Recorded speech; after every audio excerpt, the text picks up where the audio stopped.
All right, good evening, everybody. Good evening, and welcome to our marquee event this evening, American Spectacle, the Debate, the Election, and 2024 in American History. If you are here for either the debate on third parties or the event on how to have a better pandemic, I apologize to you. This is neither of those events, although theoretically third parties and pandemics may well come up in the subject of this, as Karen O'Connor says, broad-ranging conversation. And feel free to ask questions about that. But no, this event is what I am very much intending to be the nerdiest event ever held at a Braver Angels National Convention. There's a lot of things. You all have been in many panels today. You've probably been in a couple of debates today. You saw a thing that was called the debate last night, most likely as well. And you've seen a lot of very important things about the experience of polarization, about the ways we can handle polarization, about polarization applied to various issues. All of these things, very good, very good.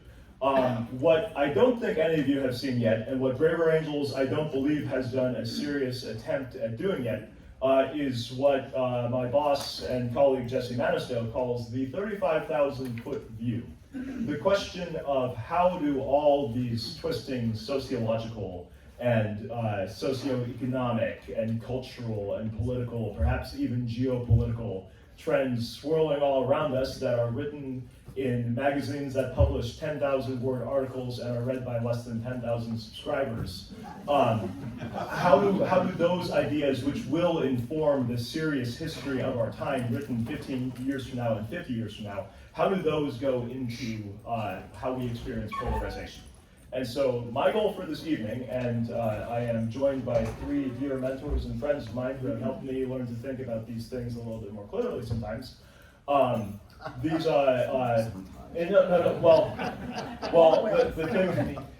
The sometimes is my failure, not yours. What I would like to do is to come out of this with a deeper read on what the social and political and technological and even psychological and philosophical context of American polarization as we experience it, red, blue, in the year 2024 means, and what we all should be taking from that to be slightly better informed, slightly better thinking, and slightly better, in general, Americans going into the 2024 election. That sound okay to everybody? Yeah. Cool. All right, so we are going to go probably about an hour, maybe a little less than an hour of this conversation, and then we will go to audience Q&A. So please be thinking of questions as we start going. My name is Luke Nathan Phillips. I am the most awkward guy in Braver Angels, and I think about stuff like this for a living. I am joined by three great Americans who, again, have influenced me and many other young people who are trying to do our best to think harder about the problems of our time. Directly to my right is Peter Skerry. Peter Skerry has been a friend of Braver Angels for quite some time. He is a professor of political science over at Boston College. You might have seen him on some other events over the course of this convention. And he used to work for a great hero of mine, Daniel Patrick Moynihan, doing a lot of social science back in the America of the mid-20th century. So Peter's here to talk with us about some of the bubbling social and political trends beneath the polarization we're here with. Next to him is somebody who is not at all related in any sense whatsoever to Peter, Martha Bayles. The joke is they're married.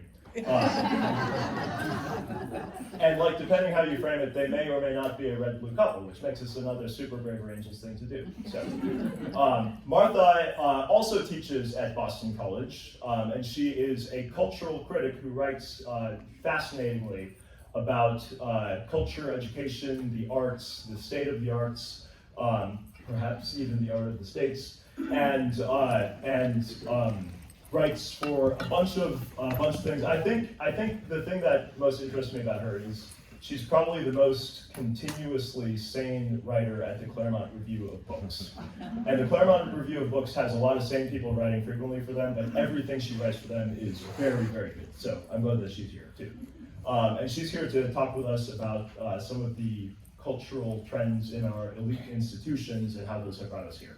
Finally, on the furthest right from me is Adam Garfinkle. Adam Garfinkle is the former editor and the founding editor of a great magazine, may it rest in peace and may it rise again sometime sooner or later, The American Interest. He formerly, before that, had been working as an aide to Senator Scoop Jackson. A long time ago. Yeah, but also as a speechwriter to Colin Powell, back in the early 2000s. And so he brings a interesting array of expertise and experience in how to think about national security in what they call net assessment terms, and then also just a vast array of thinking on the social, technological, and media trends that have brought us to this age of spectacle of ours. They're going to help us think through all these things, and I've asked them to think a little bit about what they've been seeing here at the Braver Angels National Convention, what they saw last night, and how we should all be thinking about it candidly over the next several months and perhaps for the rest of our lives.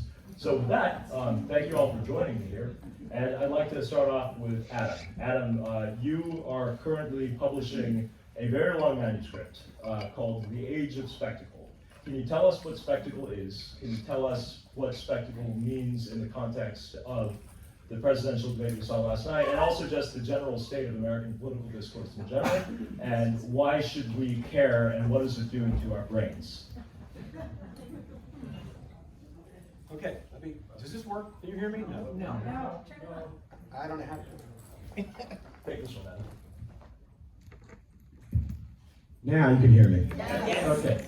Well, I want to thank Luke for introducing me. Luke was an intern of mine some years ago at the magazine.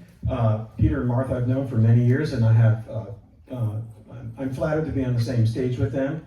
The best kind of academics, independent thinkers, serious workers, productive writers. I was pleased to publish them when I was the editor of the American Interest, and so we've worked together for a long time, really.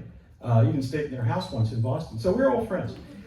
Yeah, I do have a manuscript called The Age of Spectacle, and I'm wrestling with it. It's the hardest thing I've ever tried to do. And what I'm trying to do is I'm trying to create the Kantian unity in the manifold. I'm trying to create a unified field theory of what the hell has gone wrong in the West, but in the United States in particular. There are a lot of moving parts, and in 4 or 5 minutes, I do not have a prayer of a chance of sort of giving you a feel for what this book is. But basically, it's in 2 parts. First part is called Puzzle Pieces, because there are some precursors to our current situation. And basically what I'm saying in the book is that we have experienced over the past, 3 or 4 decades in this country, a change of cultural mentality. We don't think the same way about politics that we did 30 or 40 years ago. And I have my 3 sort of precursor factors, things that had to happen before a genuine age of spectacle could emerge. I'm just going to tell you the names of them without telling you anything about them, because I don't have time. So the first one is extraordinary affluence, and the decadence that affluence almost always brings with it. But it's not just any kind of affluence, it's a fragilized affluence. And by that I mean the political economy of the United States has changed dramatically. It has become giganticized in part by technological trends, which I call the net effect. Big data has a way of incentivizing and advantaging largeness. And it is one of my deep biases that concentrations of power, whether public or private, whether defined in terms of political power or money, is a bad thing. So this trend toward gigantism in the political economy and in the culture basically portends trouble. The second underturtle, I call them underturtles, is what I call the end of modernity. And I define modernity not as just what is contemporary, but something very specific. It has 3 basic parts. The ascendancy of individual over communal agency, number 1. Number 2, secularism, not only in politics, but also in the arts.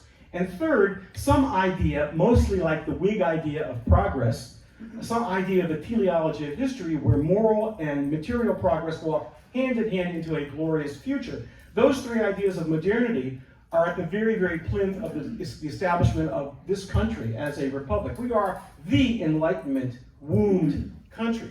And those are the premises that underlie all of our institutions. And what comes out of them, in part, the stories that we tell, based on our birth and modernity, is that we don't live in a zero-sum world. We live in a world where institutions can be designed in such a way to produce multiple sum and positive sum outcomes. We are optimists about that, optimists about the future. We typically have been. And American energies have been most creative when we're in a pioneering mode, when we are looking to build forward. The third underturtle is a twin, what I call the evil twins. The erosion of deep literacy, the undermining of our written culture, and cyber addiction, and the whole digital revolution, which has brought about what others have called the new orality. We are moving back, we are regressing from literacy, from deep literacy as a culture, back to a kind of orality.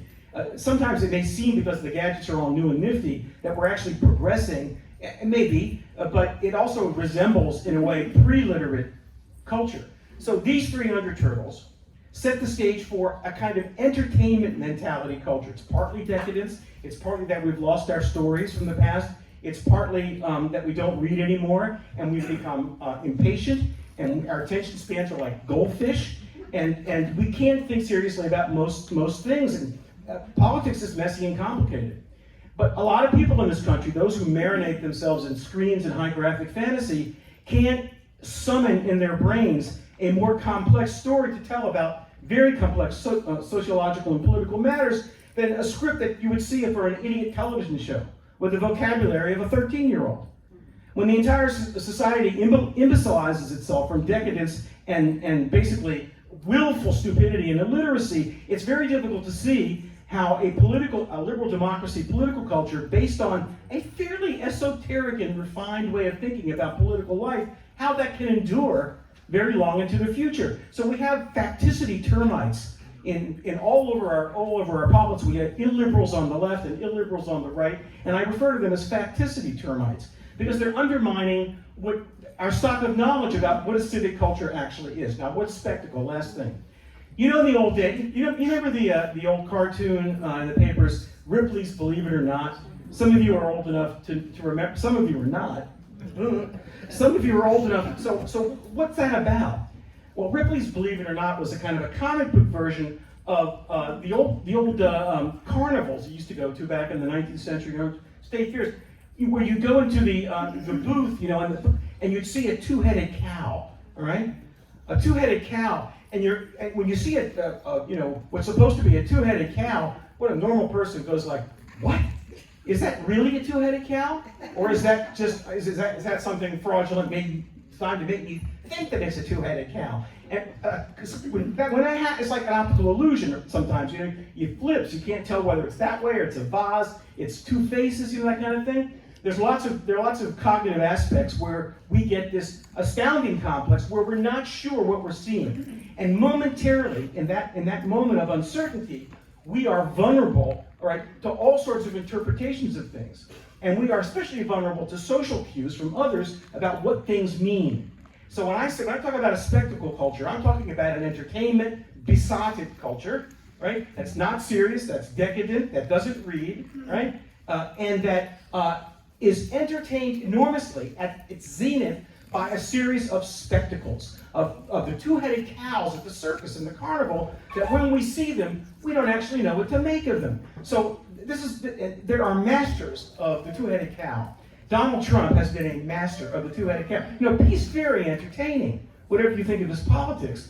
He knows how to dominate the news cycle. And one of the reasons he gets so much coverage from the media, right, the clickbait, and by the way, the media contribute to this enormously, is, when Donald Trump will say something absolutely outrageous. Oh, let the Russians just take all of these NATO countries if they don't pay their, and our reaction is, did he really say that? Well, that's an astounding complex. That's spectacle, right? We have fallen in love with this. It's like bread and circus. It's Romulus. It's the Roman Empire before the fall. There's a lot of it. There are analogies. So that's all I want to say. That's what I mean by spectacle. That we just love entertainment, and the bigger the wow in the now, the more we love it, and then we're on to the next one. And Adam, I just want to say, I just clocked you at 7 minutes and 35 seconds to explain the entirety of the age of spectacle. That's the first and the fastest I've ever seen. I'm sorry I ran so long. Adam, been thinking about golf. And I will have a question for you about last night's debate once we get back to you. But meantime, let's go to Martha. Martha, Adam just explained what spectacle is and some of the deeper undertones. What does that mean in the context of the last 50 or 60 years in the institutions that create how we understand reality that you have been thinking about for a long time? Gosh, I don't know. I thought I was 38,000 feet, and now I'm an underturtle. How did I get so far down? The further down you go, the more of an underturtle you become higher up, too. But I didn't actually ask you that, please. I am more at the level of a malfunctioning drone, okay? I'm above the treetops barely, okay? So, and from that angle, I want to talk about, Adam has an impressive list, and it is an impressive list. I'm joking, but I agree with Adam about a whole bunch of things on his list of underturtles and causes and historical forces. I'm about to sign on. I'm about to sign on to all of his above. A real bug. But I also believe in, and Adam does too. We talked about it at breakfast this morning. I also believe in something called free will. I don't think that we are determined by these forces. They are huge, they are powerful, they are long-lived, some more recent than others, but they do not determine our agency, which simply means our ability to act. Of course, you can deprive somebody look like you deprive them of their free will. You can reduce them to almost nothing. But I still think free will is an intangible thing that is quite real, that we experience subjectively. It can't be measured by any known scientific instrument. But I think subjectively we've experienced it. There are those who would argue that it's an epiphenomenon of our brain, blah, blah, blah. That's not my belief. So, free will is the source of moral decision and action. We say that Americans have become very cynical, which means, you don't trust anything, you don't believe anything, it's all BS. We say that Americans, I wish that bug would go away. We say that Americans have become nihilistic, which means you don't believe in anything, you believe in nothing. I can tell you a little story about what I think of pop culture nihilism, but I won't tell it now. I think that's kind of hard to sustain. Nihilism is particularly hard to sustain because people start believing in nihilism. So, most Americans, I do believe, are moralistic, by which I mean a little bit more moral in their judgments, a little bit more harsh in their moral judgments than maybe is good for them. But it's a long inheritance, it's always been part of our society. And it has done some good things and some bad things. The trouble, in my view, is that we have two sets of competing moralities right now. At least two. I'm only going to talk about two. If you know a third or fourth, just be quiet. Two big ones. The first one is what I would call traditional common humanity morality. The author C.S. Lewis once, in one of his books, The Abolition of Man, he tries to list universal moral values from different cultures. He skipped a few cultures, but respect for your parents is one of them. Taking pleasure in torturing the innocent was another one. Things that most human beings, I guess it's okay to torture.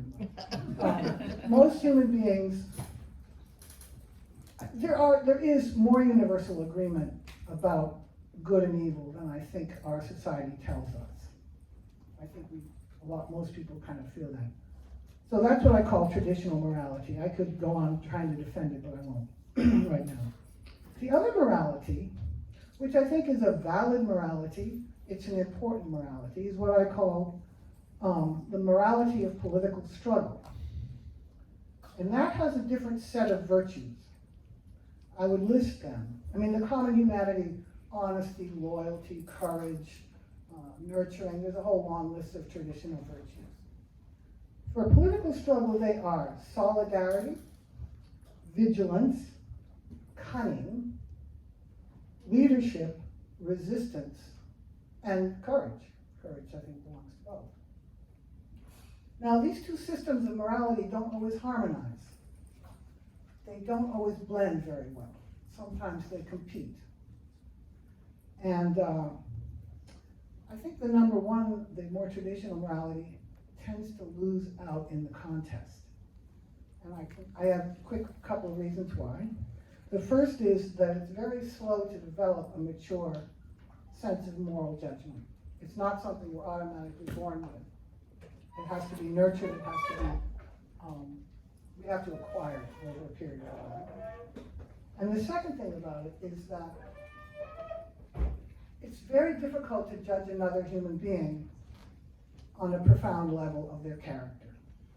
You really have to get to know them. And that takes time. It takes attention.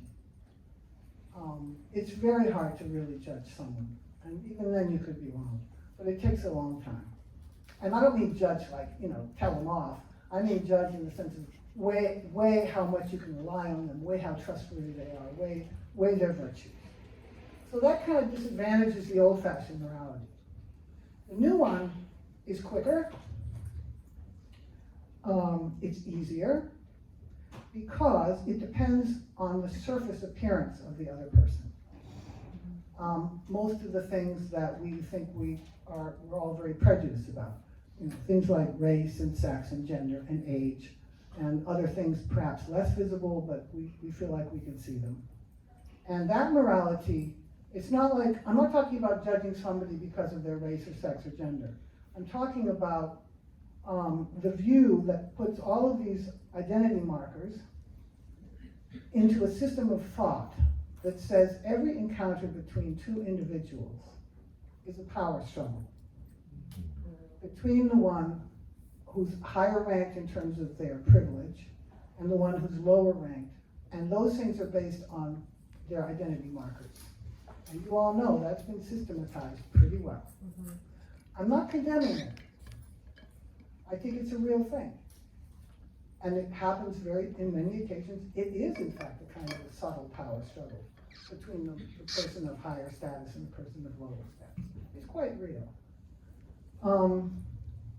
But the trouble is, the higher ranked person tends to be judged in the negative sense always, not by their true character, but by the markers.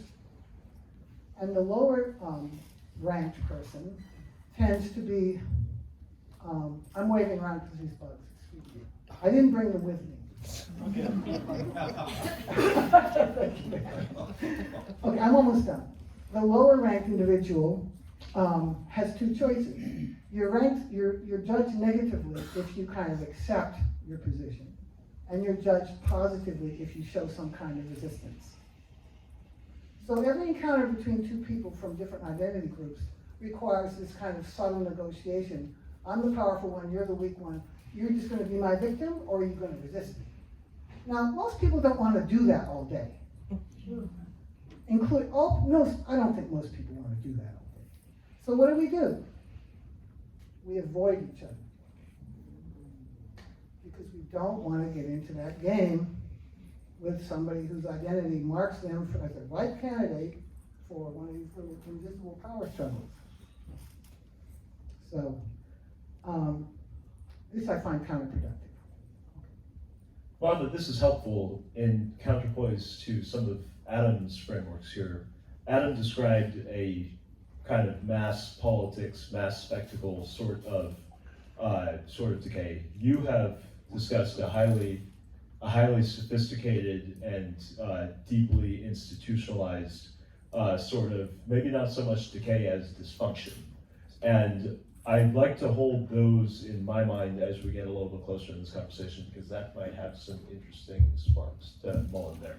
In the meantime, Peter, you study a lot of the, what you might think of as, I guess, the down the river underturtles further beyond these in practical politics, practical social trends that then go bubble up into politics, not least labor and class and immigration and all those.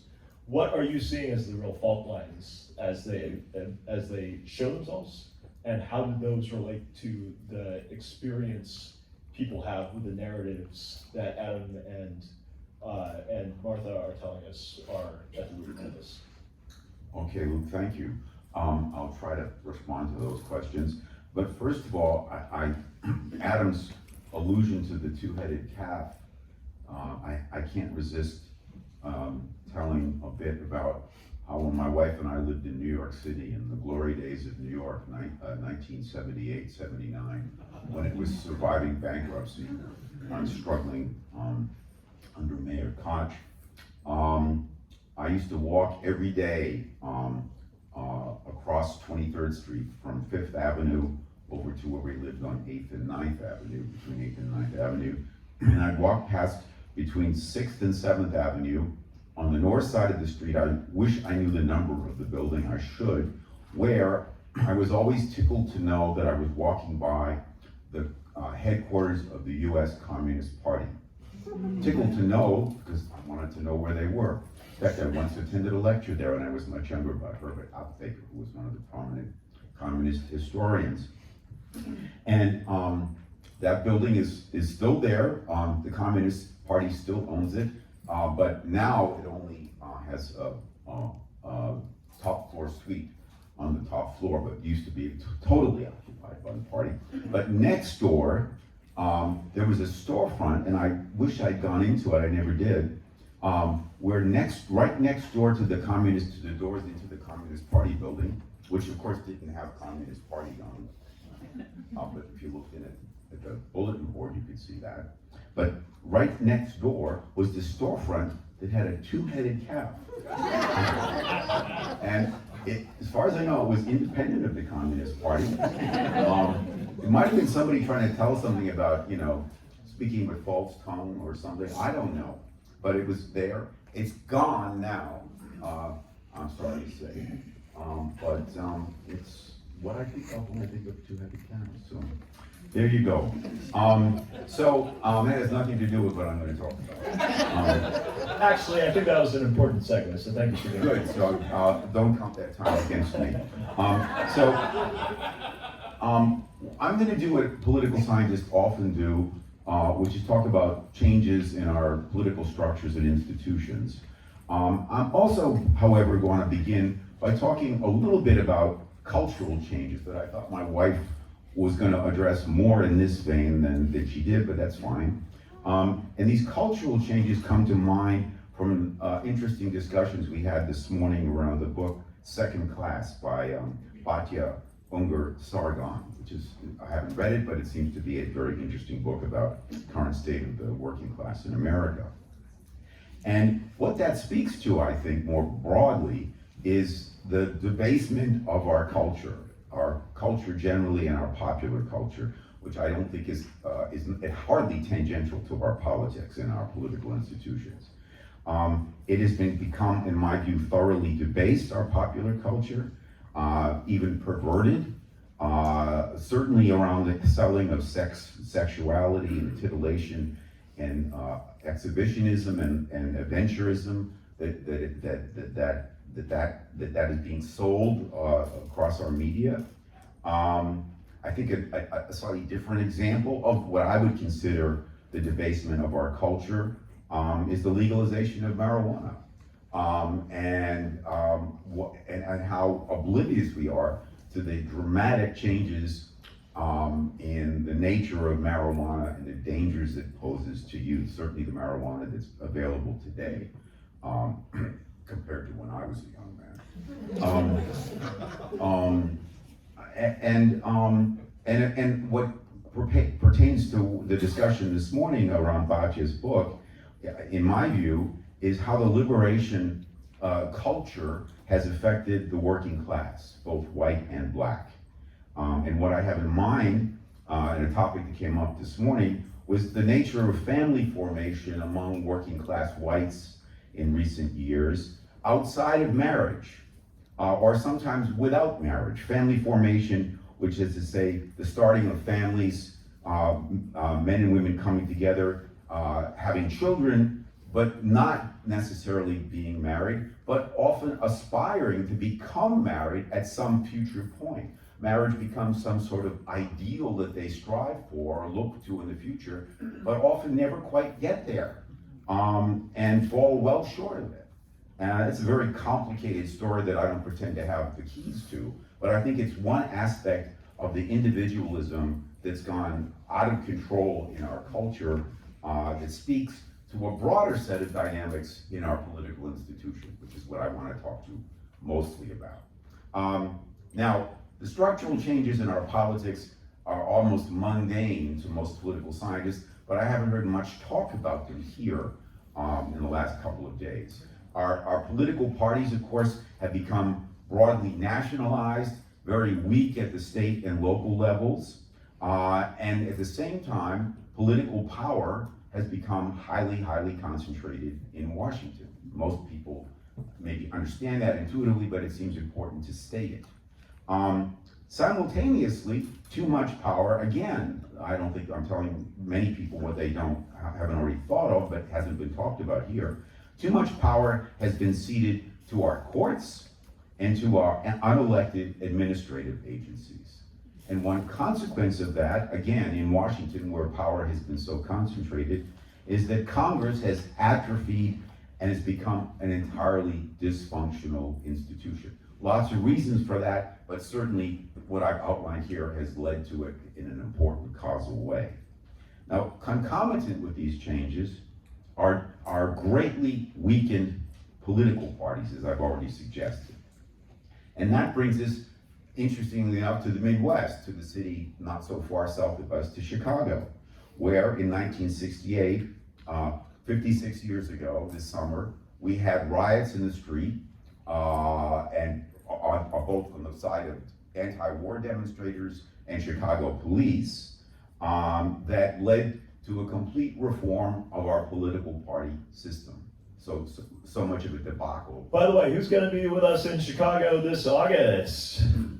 Great. Let us hope it is slightly different than 1968. But what happened after 1968? Well, I haven't finished talking about 1968. So what happened? The debacle of the Democratic Convention, and what replaced it was, of course, a set of party reforms that the Democrats pursued, and for reasons I still have never understood completely, the Republicans followed suit. A system of open primaries where the closed smoke-filled rooms that did in fact exist in 1968 that led party leaders to give the nomination not to Eugene McCarthy, and they certainly wouldn't have given it to Bobby Kennedy if he had lived, but to the sitting Vice President Hubert Humphrey. That was clearly not a very prudent decision in retrospect, yet the system that delivered that decision has had many virtues that were totally eliminated. So instead of party insiders who knew what they were doing, who knew the terrain on which they were operating, who had ongoing ties to the people they represented, they may have made a bad decision there, but they represented something real and important. And we eliminated all that in the reforms of the party in the wake of '68. And we've created shells of political parties now that are dominated by money and media. They're not separate, they're intertwined, they interact with one another. But they've created an environment of the sort that we got to see last night. What we saw last night, aside from the fact of the state of those two candidates, was an undertaking, a proceeding that was a product of commercial media. Why should CNN have played the role of structuring and engaging in discussions with those two candidates who didn't represent political parties? They merely represent their own interests, really. There's no meaningful institutional ongoing ties between those two candidates and what gets called the Democrat and Republican parties. They are sui generis largely at this point in time. And the CNN is the commercial interlocutor with them. that decides how much hype they're gonna introduce into that, which they introduced lots of hype, that music that was kind of pounding away at the beginning of that. That's not how our democracy ought to be debated. And what kind of debate was it? It wasn't a debate. It was a set of questions that were addressed in a very contrived context. I think you get the point. But that's a function of the political system we have in place right now. So what happened? What do we have? What the other thing that we've replaced with the old party system is which was seen as mired in the private interest of insiders. That's the smoke-filled rooms that gave us the bad decision in 1968 for Hubert Humphrey. So those were the private interests that were dominating things. So what did we do? We busted those apart, and we created all sorts of venues that we have deemed public interest organizations, or movements or organizations who aren't motivated and don't seek the benefits of any private interest. Oh no, nothing like that. They seek to advance the public interest. And they call themselves, for the most part, public interest organizations. They're certainly not the only such institutions that purport to advance the public interest, but those are a good example that also come out of the 1960s. And what is the nature of these organizations? Well, they get funded by disinterested foundations. And I think at this point in time, when I say disinterested foundations, nobody can take that seriously, because we all know foundations are highly interested, but they're just not responsible to anybody. They're responsible to themselves largely, but that's a big force and when the funding mechanism for these kinds of public interest organizations. Or they're funded by online contributions that atomized individuals all around the country, or maybe even the world, who send their money in, hope that it does something. If it doesn't, they stop contributing. That's a form of accountability, but it's not any kind of ongoing relationship between individuals who send their money in and what those organizations do. That's not very helpful, and it just leads to a system whereby you maintain your visibility and your quote-unquote effectiveness by keeping yourself in the public eye, fighting the good fight in behalf of the public interest. But what's the public interest? That's very problematic.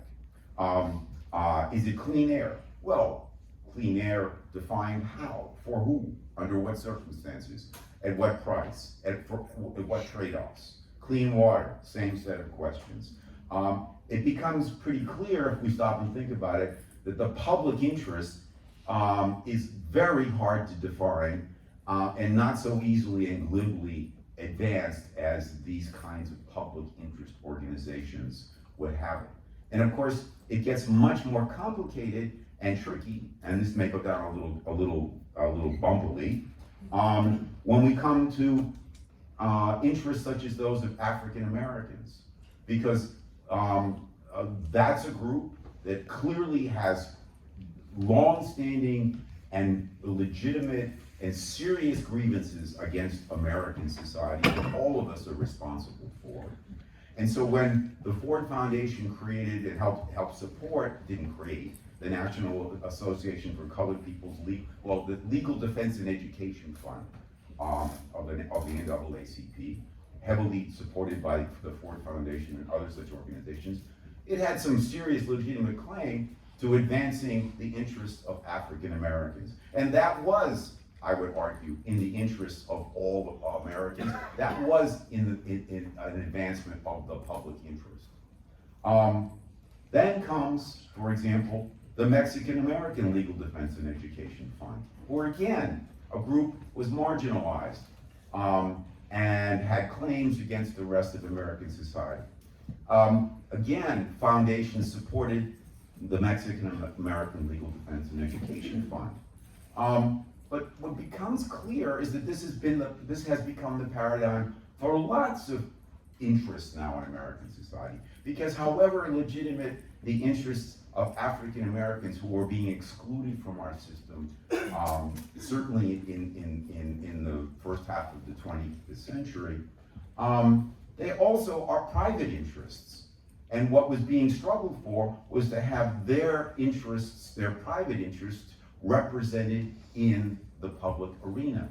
And that's also true for Mexican Americans, although I would argue in a less compelling way. But that's the paradigm we have now, that all groups seek to advance their own individual interests in behalf of the public interest. And that has confused our politics enormously, and I'm going to finish up now. So we have what's gotten neglected in our politics is the important in-between situation, okay? What's gotten neglected are organized private interests, like, for example, labor unions. Now, labor unions are in many ways a problematic institution. I've never met a labor organizer who wasn't a total pain in the ass. But labor unions have played an important part in the advancement of the lives of lots of ordinary Americans, and they are greatly weakened today.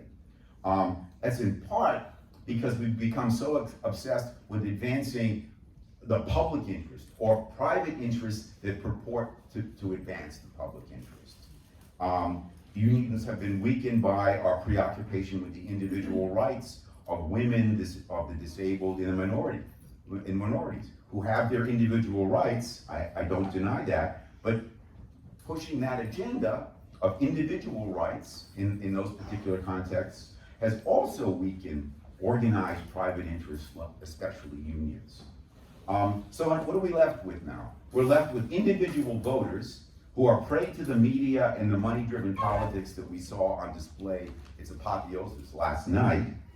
And we're left with public interest movements and actors who are arguing in favor of public interests that are vaguely defined, usually by some elite who are not accountable either to the mass of voters whom they claim to represent, or to the vaguely defined goals that they purport to advance. And I think at that point I'll leave it there. Well, I think this actually has shifted a lot of my understandings of what I wanted to do with this conversation. I was originally, as you all know, hoping to go into the question of what happens if we have a deadlocked election, what happens if we have a constitutional crisis, what happens if we go into mass political violence, what happens if there's a cracking of the union of sorts. And we may well get into that, into those questions, but I think the three of you in these opening presentations have actually unlocked something far more subtle and far more interesting for why we are all gathered here. It seems to me that Adam, in the idea of politics as spectacle, politics as a spectator sport, politics is something that entertains us as citizens. And Martha, in your understanding of an elite moralistic culture that replaces the morality of commitments to a morality of political struggle, which inevitably turns out something spectacular and something atomizing at the same time. And Peter, when you talk about the way our political institutions have frayed and decayed into things that are both not nearly as functional and representative of real people, but also become intensively moralistic and perhaps even spectacular and symbolic rather than real. These are three things that seem to feed into each other, and it seems that the common thread behind all of them is an abdication, tell me if I'm thinking about this right, an abdication of responsibility, an abdication by different segments of American society of their responsibility to participate actively in politics. Adam's spectacle, the abdication of citizens' responsibility to think hard and be present in politics. Martha, the morality of political struggle, the abdication of elites' responsibility to confront each other and engage in something resembling decent civil society, which is the basis of politics. And Peter, the dysfunction in Congress and the parties and all of our institutions and the creation of a politics of lying to yourself, I suppose.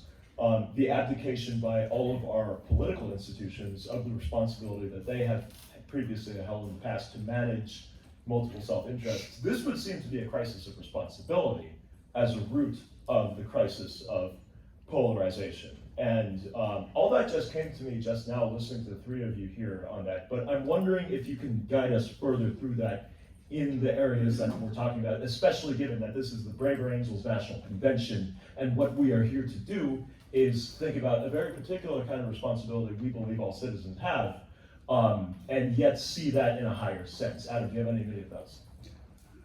Yeah, but first I just want to mention, To Peter about the union boss remark. My father was a Teamster. Yeah. And my father loved Jimmy Hoffa, and he was so excited when they found Jimmy Hoffa under Tammy Faye Baker's makeup. Responsibility is one way to think about it, and I haven't thought about it myself, but I would, let me just make a couple of other remarks that I hope will tie together some of what we've been talking about. I mentioned in passing in my 4 minutes, that turned into 7 minutes, that America has always been a better place when we are building forward, when we have a pioneer vocation, when we are trying to create something new, and we had, pretty good chip on our shoulder in the late 18th and the 19th century. We were building an empire of liberty. It was a novum ordo seclorum, a new world order. We had ambitions to create something that the world had never seen before, a far more enlightened, less misanthropic kind of government, a liberal democracy. And it's important. One of the things that happens when people get lazy about discourse, and they don't read, and they don't study, and they're not taught it. For example, for one reason, that the No Child Left Behind in the Common Core curriculum doesn't leave any time for things like civics anymore. And we don't even have a lot of teachers who feel comfortable teaching civics in many parts of the country. So this is simply not taught. But democracy and liberalism are not the same thing. There can be democracies that are not liberal, and there is liberalism where there's no democracy. These are two things that have different ontologies and different histories. But to a typical American, it's all the same thing. To a typical American, if you say the word country, nation, state, and nation-state, hyphenated, a lot of people are so ill-educated nowadays that they think all these words are synonyms one for the other. But they're not, as any dictionary will tell you. So we have zombified our vocabulary. We can't even talk about our civic order anymore in a coherent way a lot of the time. Now, it was never necessary in the history of American democracy for the mass of people to become, master scholars of Enlightenment philosophy and constitutional order, to have read, memorized the Federalist Papers and know about factions in Federalism. That was never necessary. Although, if anybody has memorized the Federalist Papers, I'd like you to be my next guest on the next one. But it was necessary that we had a leadership group, a political elite that saw politics as a vocation, as a public service, and that was willing to sort of put aside their own parochial and special interests, where partisanship was never as important as the interests of the country as a whole. Now, sometimes, we've had a long history, there were times when the deal went down for one reason or another, but by and large, and certainly since the end of in the 20th century, the 21st century, there have always been enough people in the political class who were serious people, who read, who thought, who discussed things with each other. When I worked in the Senate in 1977, 1979, and there were some giants in the Senate in those days, intellectual giants. Daniel Patrick Moynihan, Jacob Jackson, many others. If you go looking for one today in the United States Senate, the only one you can find is the one who left because he was disgusted with the whole thing. And that's Ben Sasse, who was a Republican of Nebraska. Couldn't stand it anymore, all right? So it was never necessary that the vast majority of American people were highly literate in these esoteric, philosophical, and political, but it was necessary that we had a leadership class, right? A political class that read and understood and had a feel for public service. And I wonder where those people have gone. Peter mentioned that the Congress has become so dysfunctional, it's almost become kind of a joke. You remember when they tried to elect a Speaker of the House earlier after the election? I mean, that was like a bedwetting event. Representative Crawford of Texas said, they're acting like a bunch of children, right? And look at, that's exactly what it is. We had, one of Senator Sasse's books is entitled The Vanishing American Adult.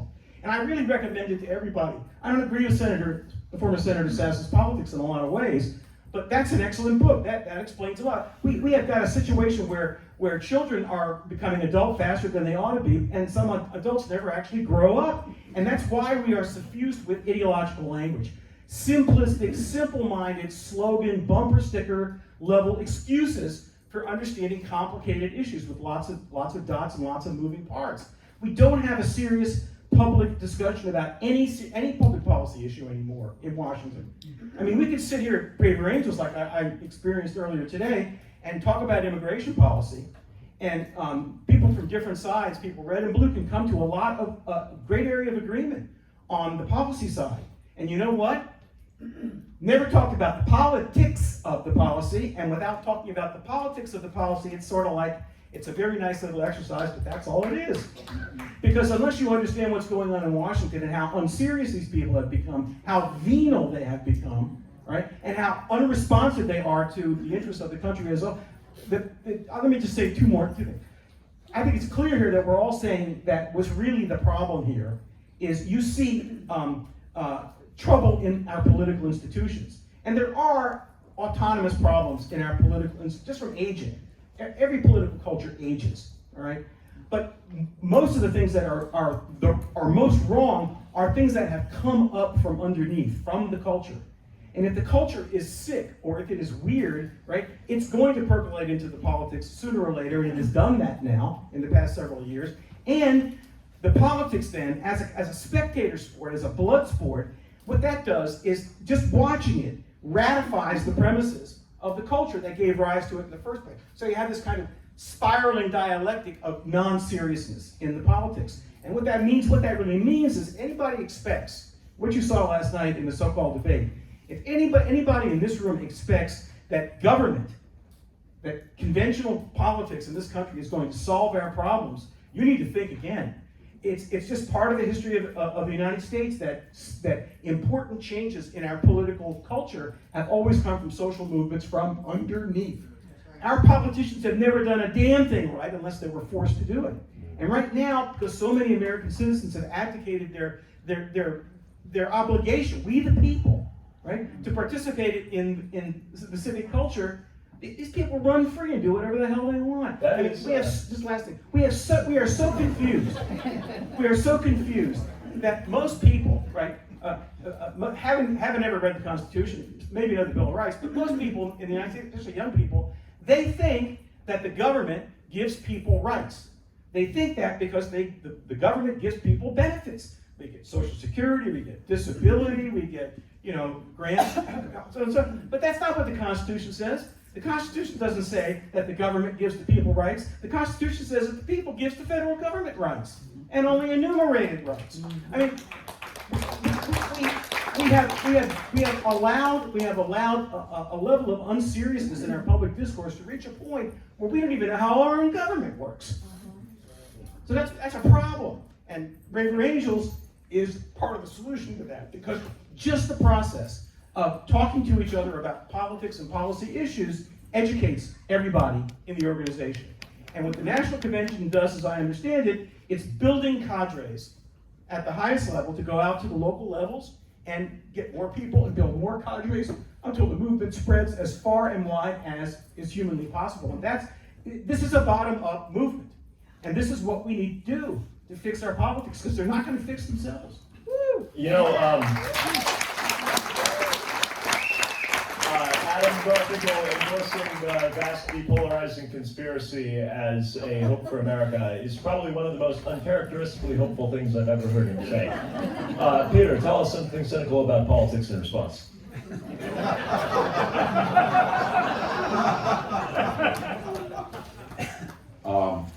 Well, first of all, I'm not quite sure what Adam's point about his father being a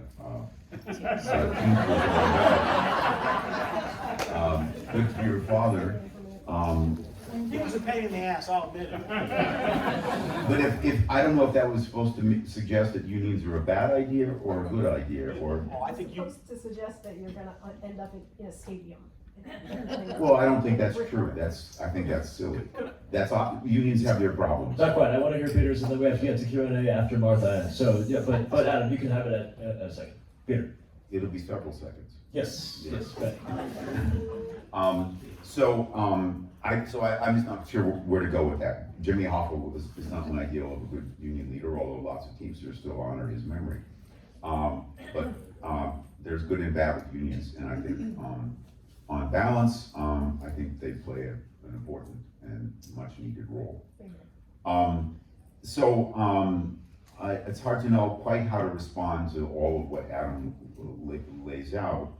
I'm not sure where we go from here. I mean, if it's simply go out there, braver angels, and do good work, I'm not sure exactly toward what ends or how that's supposed to be constituted. It does seem to me that our key problem is that we're in a situation where all of our institutions are greatly weakened. We've become overwhelmed by a sense of individual prerogatives, and we have to learn not simply to overcome them with our neighbors on a one-to-one, face-to-face basis, but we have to recreate and restructure our institutions. I doubt that Adam would disagree with that, but I didn't hear much of that directly from him. But that's what I would emphasize. As for rights, well, I agree that the rights rhetoric is way out of, has gone over the top. Marianne Glendon pointed that out a long time ago. But to simply assert that we're a nation of natural rights, based on natural rights, sure, but lots of other nations aren't based on notions of natural rights, and there are notions of positive rights that have crept into our politics, and that's not, that has perverted our understanding of what rights are. But there is such a sense that the government does owe its citizens something, and people have come to expect certain things from government, and we have obviously used the word rights too loosely, too freely, but there's nevertheless a sense that government programs like Social Security or public education, they get talked in terms of rights, and that's misleading, I understand, but that's not completely wide of the mark, that there are some basic needs that modern citizenry expects from their government, and their government is obligated in some broad sense to deliver to them. And that's a notion of positive rights that I agree is highly problematic, but not simply to be dismissed as, well, that's not natural rights, we go from here. I don't think that's gonna help us get us very far.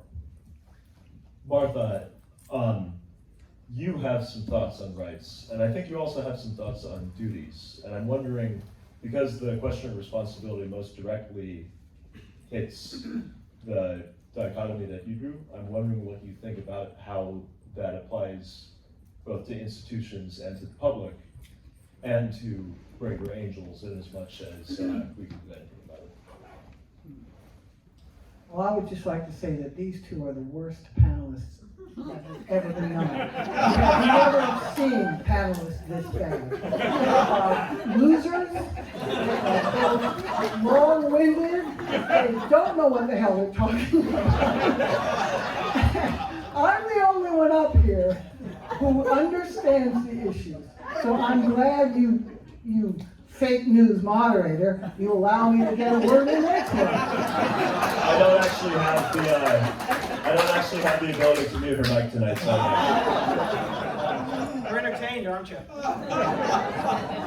Well, now, I could pick a fight with Adam about entertainment and print versus screens, but I'm not going to do that now. We'll save that for out in the alley afterwards. Gee whiz. I don't know, I was writing down what I was going to say, but then you told me what I was going to say, so I really don't know what to say. You can say either or both, or whichever you prefer, or some secret third thing too. Also, we're going to go to Q&A in a couple of minutes here, so we start getting your thoughts ready. Craig? The literary critic Irving Howe was once asked if the New York literary scene was incestuous. And he said, it only looks that way from the outside.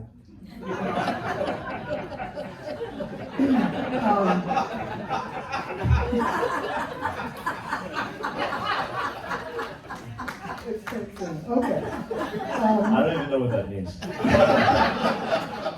We've all known each other a long time. But no, they're not both my husbands.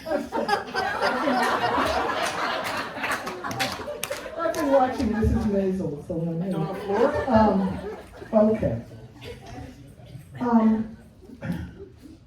I do think with regard to entertainment culture, it used to be called popular culture. I like to call it expressive culture because it's, to me, part of a larger body of the arts and of artistic expression. And I do think that screens can be the locus of great art, and I know Adam agrees with me. And I do think that film and the language of film is a verbal thing as well as a visual thing. I mean, Shakespeare was verbal and visual, and that, we consider him to be pretty good. But I do think that our popular culture, and Peter also referred to it, I would add to my husband's list of things, extreme kind of obsession with extreme violence, which I think I've never been able to stomach, but I just find it kind of ridiculous. And also an obsession with the two characteristics I mentioned earlier, cynicism and nihilism. Very popular, very trendy postures. I went to a Lollapalooza concert several years ago. I don't think anybody in here is so young that they've never heard of Lollapalooza. It was a kind of alternative to Woodstock. I'll be brief. There was a band on stage called Smashing Pumpkins, which the older people will remember. And the little, playing to the peanut gallery here. And the little lead singer, he looked little to me, in a sort of a white nightgown, was dancing around on the stage. This was an outdoor concert. And he was saying, I am nothing, you are nothing, the world is nothing. I think he had some kind of guy drumming behind him. It's all nothing. And at that point, somebody in the crowd lobbed a full can of beer at him. And Waste of beer. it bounced off of him, and he stopped dead. The drummer stopped. He looked out into the crowd with a bright light, couldn't see anything. He said, who threw that? You know, that's not nice.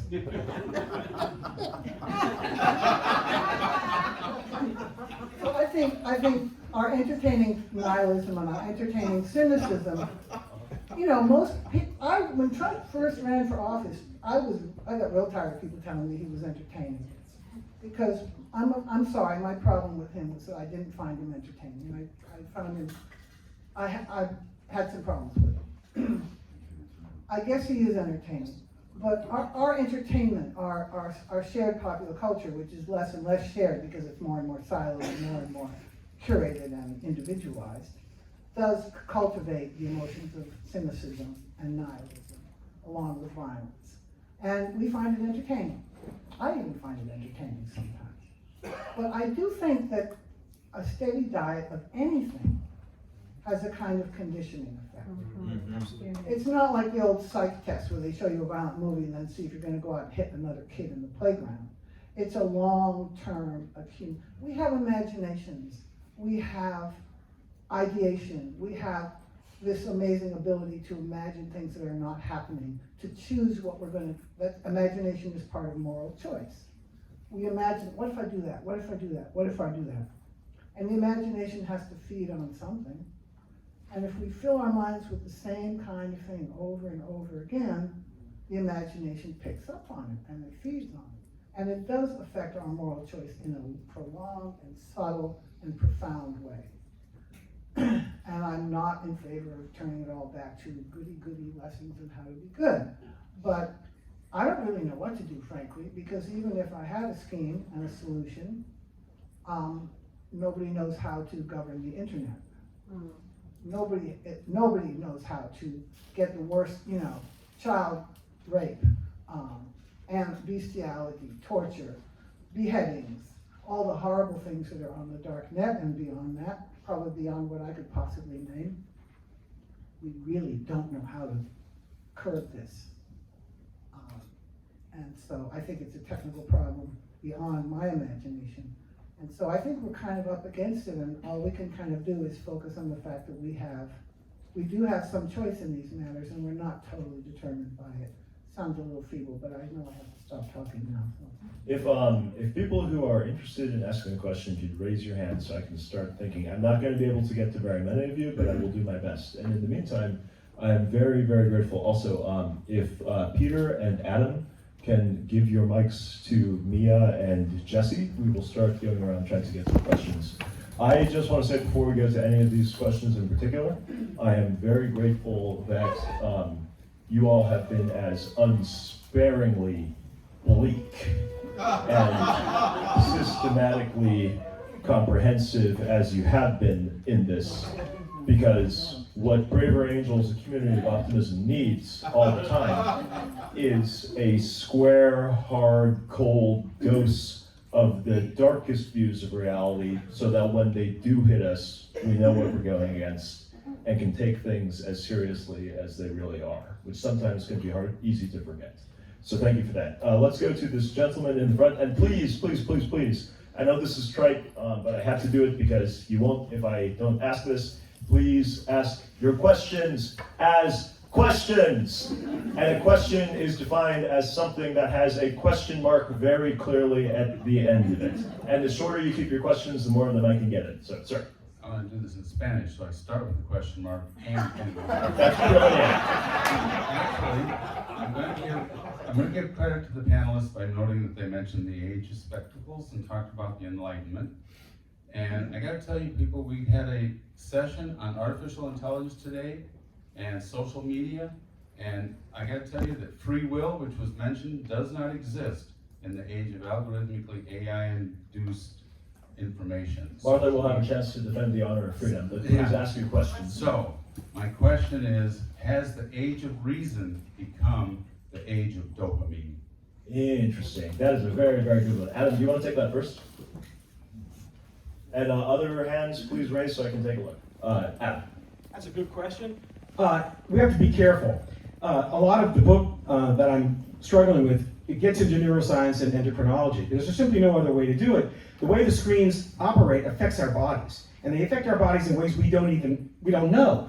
And there's, for example, there's settled medical evidence that if you show children younger than 18 months, if you just put them in front of a screen all the time, their myelin sheath doesn't form on the axons of their neurons in their brains. I mean, there are physiological effects, never mind the content of digital technology. The technology itself has autonomous effects on us. Every time we swipe a phone, a neural pathway that's reinforced. And the algorithm stuff, that's just intermittent reward. So it's just like a slot machine playing what people have taught. This has literal, so when you mentioned dopamine, right?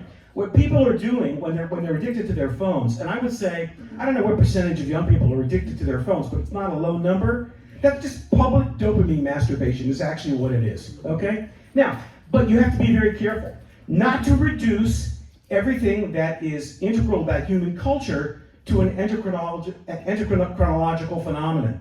For example, there's love in the world of many sorts. It doesn't reduce to dopamine or oxytocin, right? There's honesty in the world. There's risk in the world. It doesn't all reduce to a chemistry set. And there's a trend now, because people are finally aware, a lot of people are increasingly aware that the screens, the digital revolution has physiological effects on our optic nerve, on our oral sense, how the optic nerve connects to our endocrine system. People know that more now. So there's a tendency to reductionism, to reduce it all down to chemistry. That's a mistake. This is the same mistake as it is to reduce mind to brain.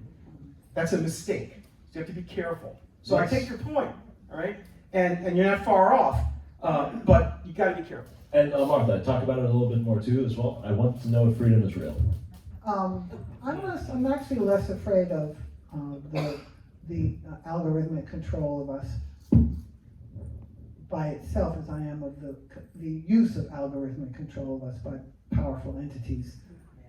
We have in place in this country now a system that could surveil, control, and provide propaganda to each of us, curated. Fortunately, it's still somewhat separate from the government, and we still have a semblance of a democratic government. I don't think the government's quite up to, reining in that thing. What was I going to go with this? So I'm more afraid of the authoritarian uses of the technology than I am really of the technology in a free society. I could go on about the. I won't. I could go on about the singularity and all that, but no, not now. Oh, great. No. Great. Let's go to the question for the lady in the Lakers colors. Jesse, that's purple and yellow. One more in front of you. And again, then please keep it in the form of a question and set up. Yes, this is a follow-up question for both Adam and Martha. In regards to Adam was saying that there is a concentration of power in DC and too much power in unelected administrative agencies. Can you speak a little bit more about corporate capture of federal agencies, for instance, like the FDA not protecting us in our drug or our food, like in Europe, where And lots of things are banned. Second question. And the question is, so when it's really about censorship, and it's about the role of the CIA and agencies that are captured by corporations in regards to our government. So I want you to elaborate on the depth of corporate capture and the revolving door and how that impacts democracy. What's the second question for Martha is what? What is the impact of censorship on free will when there's a concentration of power in the media that defines what sort of information people get in the first place? That is a great question. Thank you for that, ma'am. I find out that Adam didn't talk about it. I was going to say this sounds like a question. I meant Peter, I'm sorry. This is a question for Peter. Yeah, they both have glasses though, so I understand. Got the wrong beer. I married him first. Peter. So, corporate capture. Well, I think there's lots of evidence for sure, and I don't think I'll surprise you given the tenor of your question, that corporate interests play an inordinate role in the formulation of public policy, certainly over administrative agencies, and that's one reason why we have a public interest movement that I'm so critical of. I'm critical of it, but it's played in many ways an important countervailing role in pushing back against those kinds of corporate interests. The problem is, how do we define the public interest and who gets to define it? And That probably is the question, by the way, of all of this, aside from responsibility. by the way, I think you're right. By the way, I think that's what I was trying to say. Number one. Why don't I leave it there after that? And Martha. I guess I'm the one who's stuck up here defending. I'm the one who's stuck up here. Working? Yeah. I can hear. I'm the one who's stuck up here defending humanity. Yay. I believe in something known as the learning curve. And I look back at 2020, that was 4 years ago. Netflix felt obliged to make a film called The Social Dilemma. Yeah. A very good little documentary, great graphics, to explain to people that your Facebook page is actually not just giving you, what is everyone's getting, and to explain the filter bubble and how, our choices are determining ad placements and things like that. Nowadays, it's very hard for me to meet a person, old, young, college degree, not college degree, who doesn't kind of understand that.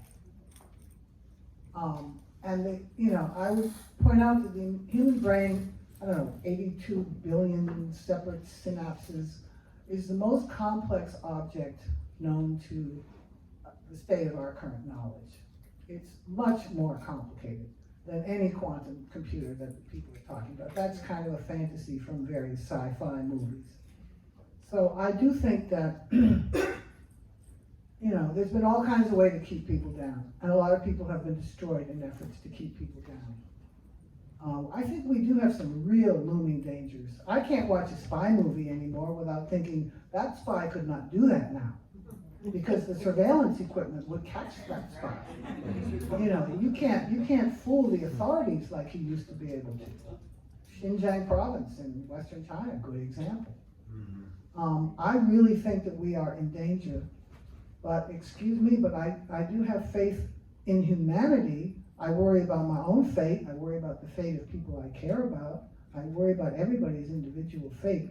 But I do think that we will be ultimately up to the job of overthrowing this one too, if we live. Let's go to a question from our friend from outer space in the back here. Mia or Jesse, could you bring a microphone to the astronaut over there? He's wearing a NASA jacket. Mia or Jesse, whichever of you has closest. Thank you. I think we all know. Hello, sir. Thank you. Hello. Thank you for that introduction. I'm Clark from Chicago, which Martha is the home of the Smashing Pumpkins, and Peter is the home of a labor union, which is a political party that is controlling the municipal government. Oh, I know. It's a public sector union, not There the you same go. as a private sector union. Okay, well that's a good. We are like on 5 minutes. Please ask your questions, sir. Okay, so here's the question. Yeah, aren't we just seeing? Aren't you displaying in three different voices what is naturally unfolding because we are embracing the primacy of the individual in our society? Isn't it the case that if the Constitution were written today, the preamble would begin, "I, the person"? Isn't it realistic to think that as society evolves with AI, and we're not carrying around these things, but we have little AI buddies and assistants, that we're going to continue down this vein? Could you respond to that vision? Let's take a brief response from Adam on this. I think Adam's remarks probably presuppose this the most. I agree with Martha that we have agency and we have free will, and I actually have some hope about some things that have been happening over the past several years that lead me to be guardedly optimistic, although I don't know what the time frame is. So I'll just give you one example. 30, 40 years ago, there are a lot of people now that are emerging as leaders in this society, women and people of color and others, who 30, 40 years ago wouldn't have had a chance to get anywhere near a position of authority. I really think there's a very positive generational churn. I think it's true what Martha just said, that a lot of people now, just after a couple of years, are waking up to digital addictions and what they mean, and there are all sorts of movements. There's intentional community, all kinds of movements now that are pushing back against the helplessness and the gigantisms provided by the net effect that are making people feel as though they're just chaff in the wind. So there's some good things happening. So AI.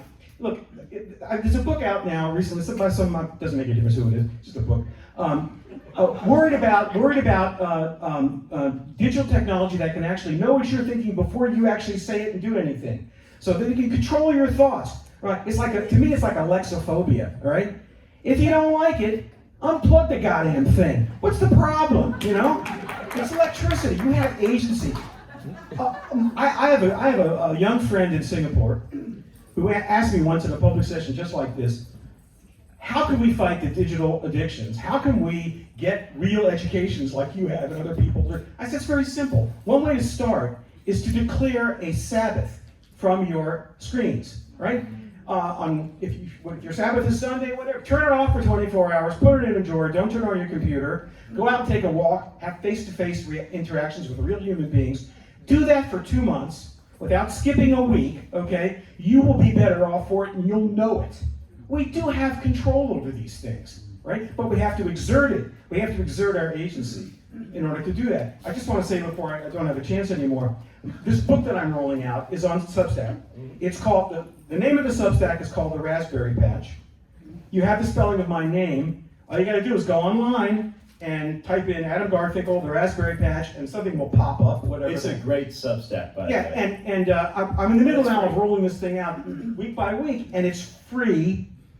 If you feel like you want to give me, $5, that's great. That's your problem. But it's free, and if you want to hear more about this, this everything bagel synoptic theory of all of the stuff that's gone wrong here, and a lot of ideas about how to fix it. For example, just the last thing I'll say, the internet. Okay. The last, Adam. The internet.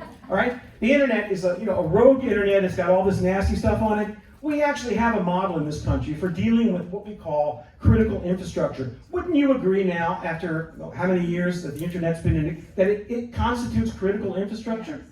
I think it does, right? We have a model for that. It's called a public utility, for God's sake. Right? Why does this damn thing have to stay in private hands that are unaccountable? I don't understand that. There's a lot of money involved, and it wouldn't be easy to turn it into a public. And the other problem is, it splashes all over international borders, no problem. But the model of what this critical infrastructure should be, we know it's a public utility. Just one very brief response from Peter on I this. think, that's an interesting idea, but there's lots of public utilities that are extremely problematic and abusive. Welcome to the state of Massachusetts, where our public utilities are a mess. So, okay, but we're back to some very mundane problems. And maybe that could be actually one of the next Brave Angels National Convention questions of policy thinking, because public utilities actually is a big one. Anyways, we're almost out of time. Let's take one last question from Sleeves from Gangster Grass. Sleeves, keep it brief, but make it punchy and profound as much as you want to. 2 sentences of context and then 1 sentence that will end in a question mark. So there's a lot of good research studies out of the neuroscience field that show that when people write down an opinion, they are more committed to it. If they write it down and throw the piece of paper away, they're more committed than if they just said it out loud or thought it. If they hand that piece of paper to the researcher, they're even more committed to it. So of course with Twitter and Facebook and all of this, we are exacerbating that problem, right? People are publicly committing to positions and therefore are much more entrenched in those positions than they would have been if they had not publicly committed. And much more resistant to changing their minds in the face of new evidence. So given that our culture values certainty and righteousness and likes are also getting that dopamine hit, how can we make a cultural change to value things like changing one's mind and to help to reorient the dopamine, et cetera, toward that rather than the righteousness and the certainty? Martha? Good question. I guess I'd go back to the way we tell ourselves stories, our narrative arts, and the state of our narrative arts. The prints among which are now these long-form TV series. And I don't know how to influence that except by clicking on something else if I don't like it. I think the values that have been highlighted for our entertainment purposes are not the best ones, but I am loath to dictate what they should be. There's too many countries in the world that do that. So it's a kind of abuse of freedom of expression that I would like to see kind of self-regulated by the abusers. And I don't know I think there are a lot of people who make films now, independent films and things. There's some wonderful things getting made now. And the global market is shrinking for Hollywood since China got tired of trying to work with Hollywood and basically threw Hollywood out. So I think there's some ferment, on the cultural front, and I just think we need to pay attention to it and encourage it, because again, I would repeat that the imagination is an undervalued but extremely important part of a human being, and the way we feed it now could be improved, but it has to be improved by us. Now that's a wan hope, I know, but that's my hope. Well, but it's a hope because the personal regulation of abuse and selfishness and callousness and all these things sounds kind of like responsibility for unconditional goodwill and charity and magnanimity and all these other dumb things that we're talking about here at the Braver Angels National Convention. And so Adam and Martha and Peter, I think you guys have given me a lot to think about. I went into this conversation thinking that it was going to be the first draft of a political and strategic and institutional history of the long year 2024. I've come out of it with something different, but actually much better. And that is the first draft of the social, cultural, and moral history of the long year 2024, which I think actually is probably more in keeping with everything that we at Braver Angels are trying to do. So on behalf of all my colleagues and on behalf of Braver Angels, thank you for helping us think a little bit harder about what we have to do here this year. Now, before we leave everybody, I just have two very brief announcements. One of them is that there are two events happening after this that I would highly recommend you go to. If you want to see a spectacle that has lots to do with political conflict and various levels of immorality, there is a screening of the new film Civil War happening in some room or other. You can find the room on your Hoover app. I saw the movie. It certainly is a spectacle.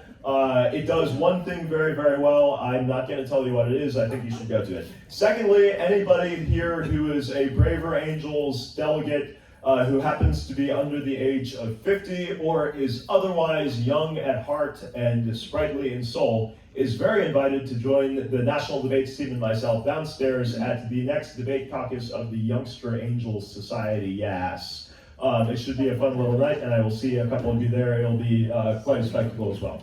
One final word, I'd like to thank Luke for his management